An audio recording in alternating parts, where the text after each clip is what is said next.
Bonjour à tous, j'espère que tout le monde va bien. Alors, je suis désolée, j'ai un petit peu traîné pour faire les nouvelles vidéos. La fin d'année est un petit peu chargée. Donc voilà, je vais refaire un petit peu le point sur la dernière vidéo que je vous avais envoyée sur la perspective, avec peut-être un peu plus de précision.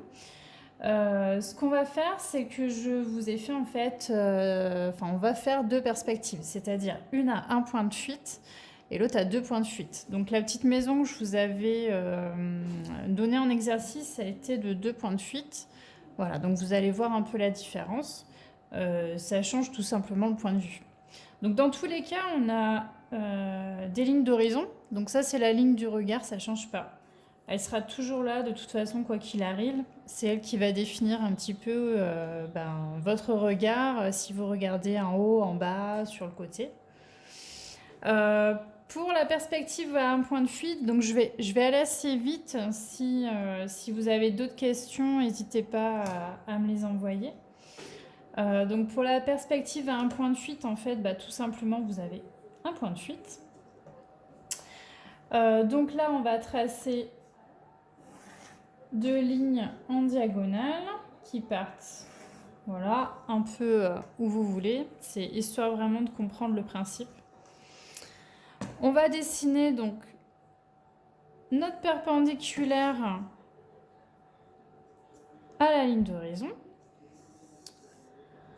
Je vais tracer une parallèle à la première que je viens de dessiner. Et je vais dessiner un petit peu plus loin une troisième. Donc là, vous allez comprendre. Là, je suis en train de faire donc un cube. Donc là, je vais faire, relier mes deux points ici je vais y arriver, à la parallèle qui est là, en faisant d'autres parallèles. Voilà. Et là, en fait, vous allez avoir, si je le trace en noir, tac, tac, tac, tac.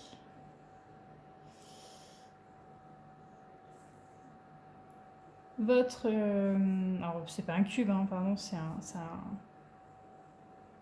plutôt un rectangle qui va apparaître en perspective avec un point de fuite. Donc la petite maison qu'on avait regardée ensemble, c'est deux points de fuite.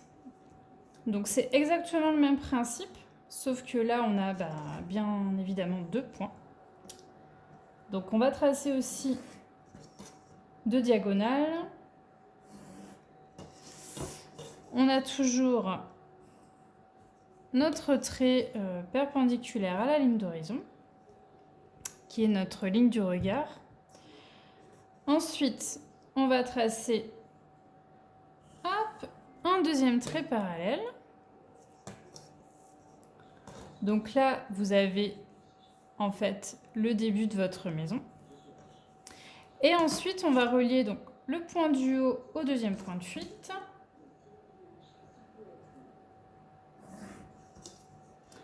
Et le point du bas au deuxième point de fuite aussi.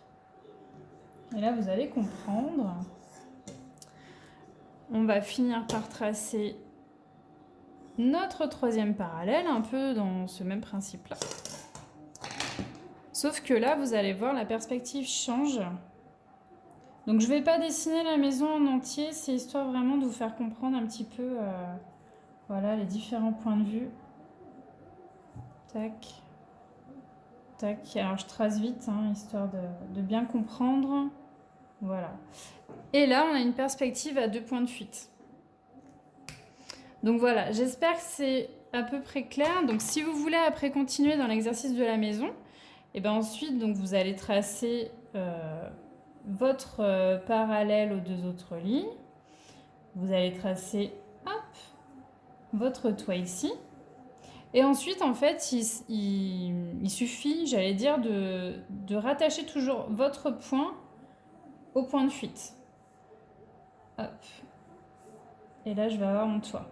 Et ainsi de suite, et ainsi de suite. En fait, on relie toujours les points qu'on vient de dessiner, soit à celui-là, soit à celui-là.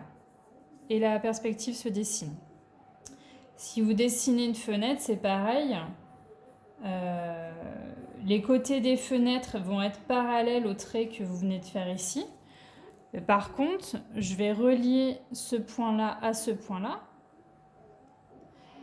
Et, alors, je vais peut-être la descendre un peu, ce sera plus simple.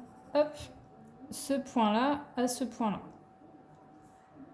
Et là, je vais avoir ma fenêtre en perspective. Et sur ce côté, eh ben, on va relier à ce point de fuite-là. Et ainsi de suite, ainsi de suite. Voilà. C'est histoire de commencer à comprendre en fait les différents points de vue qu'on a en perspective. Sachant qu'une fois que vous avez compris ça, vous avez déjà compris pas mal de choses. Vous allez voir qu'après, ben, si vous voulez rajouter par exemple des arbres, ou voilà, je dis mon arbre, il est là. Voilà. Je vais pouvoir ajouter un chemin, toujours avec ce principe de perspective en fait. Quand on a compris que plus on est derrière et plus on s'éloigne, on va pouvoir après dessiner avec les bonnes proportions en fait. Voilà. Et rajouter petit à petit. Voilà. Donc vous avez compris qu'en fait, si je veux dessiner voilà, quelque chose derrière ma maison, et ben forcément il sera plus petit que devant. Après, c'est des notions, on va dire, finalement très simples à comprendre. Le tout, c'est voilà, de bien s'imprégner de ça. C'est difficile parce qu'on est sur une feuille en 2D et du coup, finalement, il va falloir transformer ce qu'on voit en 3 dimensions. Alors, ce qui existe est en 3 dimensions, mais il faut que notre œil arrive à finalement redessiner cette chose en 3 dimensions. Donc voilà, donc ça demande aussi un peu d'entraînement. C'est vrai que c'est assez imbuvable en fait la perspective, mais c'est essentiel quand on veut composer des dessins, des tableaux, dessiner même en croquis. Voilà, c'est vraiment voilà, les bases. Sur ce, je vous laisse. Je vais vous faire d'autres petites vidéos sur d'autres exercices, soit en rapport avec la perspective, pardon, soit voilà, dans d'autres domaines qui sont un peu plus ludiques. Voilà. Eh bien, écoutez, merci, bonne soirée et à bientôt.